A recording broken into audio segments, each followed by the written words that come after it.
ओ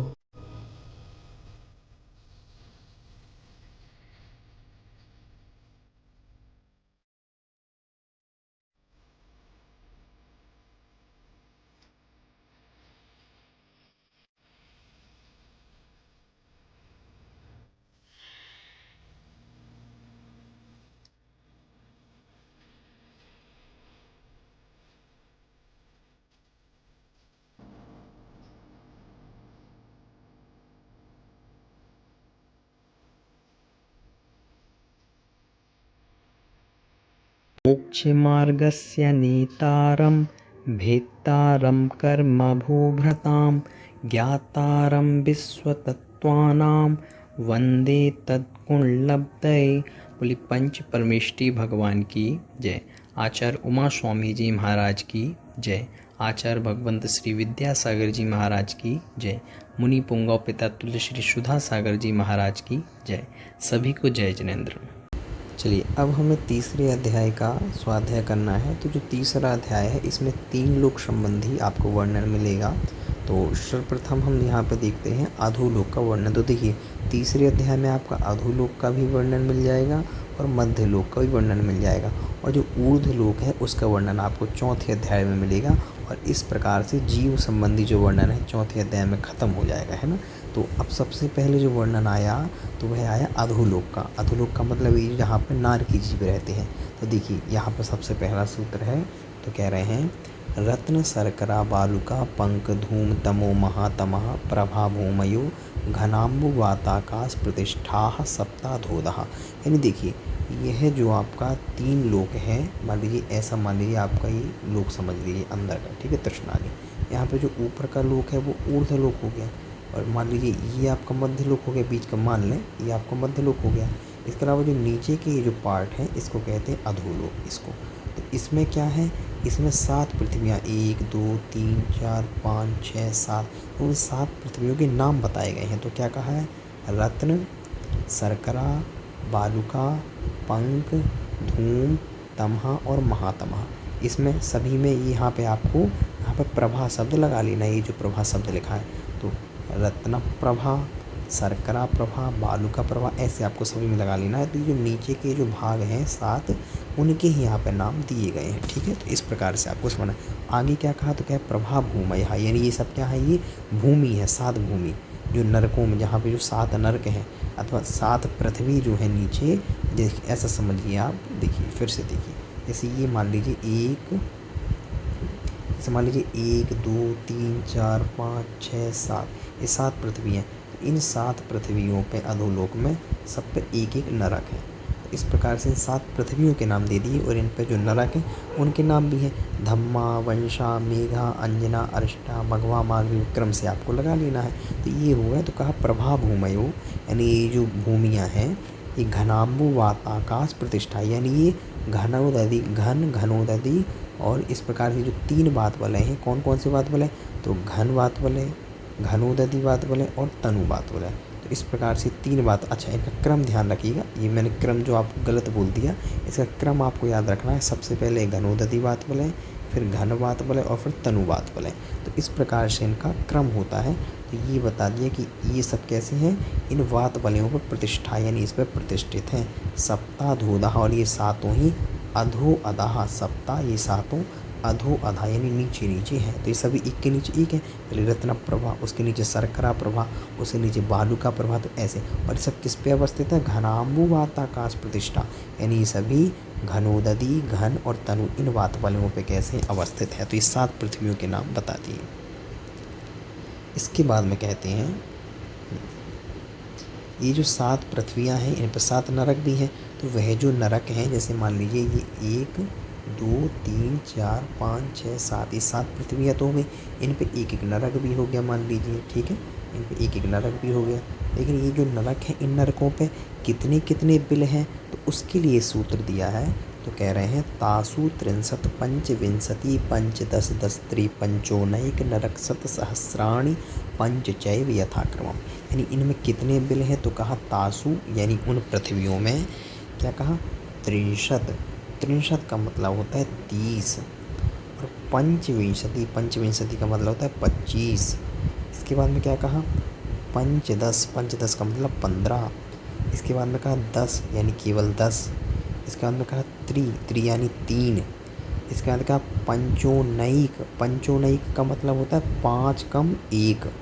तो इस प्रकार से नरक हैं 7 सहस्र। तो 7 सहस्र शब्द सभी में लगा लेना है, यानी लाख। 7 का मतलब होता है 100, सहस्र का मतलब होता है 1000, और 7 सहस्र का संस्कृत में मतलब होता है लाख। लाख शब्द सभी में लगा लेना। जैसे 63 कहा तो कितना, 30 लाख। पंचविंशति कहा यानी 25 लाख। इसके बाद में 15 लाख। इसके बाद में 10 लाख। इसके बाद में 3 लाख। फिर 5 कम 1 लाख। पंचोनैक कहा ना, पंचोनैक यानी 5 कम 1, और क्या है ये, लाख। तो 5 कम 1 लाख। इस प्रकार से क्या हो गए, बिल हो गए। ये तो अभी 6 ही बिल बताए। इसके बाद में कहा पंचचैव यथाक्रमम, इनको यथाक्रमम सबको लगा लेना है, सभी पृथ्वियों पे नरक में ये जो बिल है। और पंचचैव 5 ही बिल हैं, कहाँ पर, 7वीं पृथ्वी में। तो इस प्रकार से 7 पृथ्वियों पे नरकों की संख्या बता दी। तो पहले नरक में कितने, तो कहा 30 लाख, दूसरे में 25 लाख, तीसरे में 15 लाख, और फिर 10 लाख, और फिर उसके बाद में 5वें में 3 लाख, फिर 6वें में 5 कम 1 लाख, और 7वें में कितना, तो कहा पंचचैव, पंचचैव यानी 5 ही। तो 5 नरक है 7वें नरक में, 5 बिल। तो इस प्रकार से आपको बिलों की संख्या भी याद रखनी है। इसके बाद कह रहे हैं नरक संबंधी ही वर्णन है। तो कह नरक में जो नारकी रहते हैं उनको लेस्यादि दुख कैसे होता है, तो कह रहे हैं नारका नित्याशुभतरलेश्या परिणाम देह वेदना विक्रिया। तो कह रहे हैं कैसा दुख है, तो कह रहे हैं नारका यानी नरक में, नरक के जीवों का, नित्या मतलब नित्य का मतलब होता है हमेशा, कैसा, अशुभतरलेश्या, अशुभतर परिणाम, अशुभतर देह, अशुभतर वेदना, और अशुभ ही विक्रिया। तो अशुभ ही उनकी जितना भी सब कुछ होता है सब अशुभ होता है। उनकी जो लेशिया होगी वो भी अशुभ होगी, उनके जो परिणाम होंगे वो भी अशुभ होंगे, उनकी जो देह है शरीर वो भी अशुभ होगा, और उनकी जो वेदना हो रही है वो भी अशुभ रूप असाता वेदनी रूप होगा। उनकी जो विक्रिया करेंगे वो अपनी वृत्तियों से, कि अपने हाथ को लंबा करना, बड़ा करना, छोटा करना, ये सब भी कैसा होगा, अशुभ होगा। तो इस प्रकार से नरक के दुख आपको बता दिए, नित्य अशुभ लेशिया, नित्य अशुभ परिणाम, नित्य अशुभ देह, नित्य अशुभ वेदना, और नित्य ही अशुभ उनकी विक्रिया होती है। इस प्रकार से क्रम से इसको लगा लेना। इसके बाद में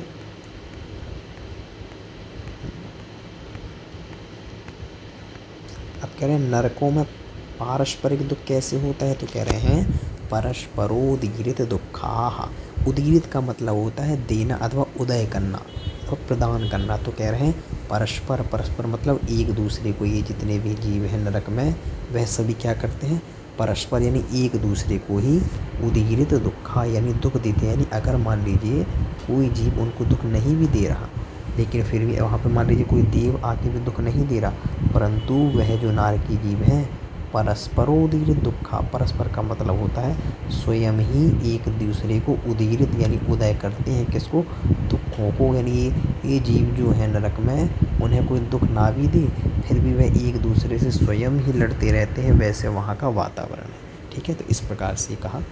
और कह रहे हैं असुर कुमार जाति के देव, जैसे मान लीजिए स्वयं तो एक दूसरे को दुख देते ही हैं, लेकिन असुर कुमार जाति के जो देव हैं वो कैसे दुख देते हैं, क्योंकि देव भी जाकर दुख देते हैं, उनको लड़ाते हैं, भिड़ाते हैं। तो कह रहे हैं संक्लिष्टासुर उदीरित यानी संक्लिष्ट परिणाम वाले असुर, उदीरित यानी इनके द्वारा जो दिया गया है, उदीरित यानी उदय में लाया गया है, दुखा यानी जो दुख है वो कहाँ तक है, प्राक चतुर्थया यानी चौथी पृथ्वी के पहले पहले, यानी कौन से नरक तक, तीसरे नरक तक।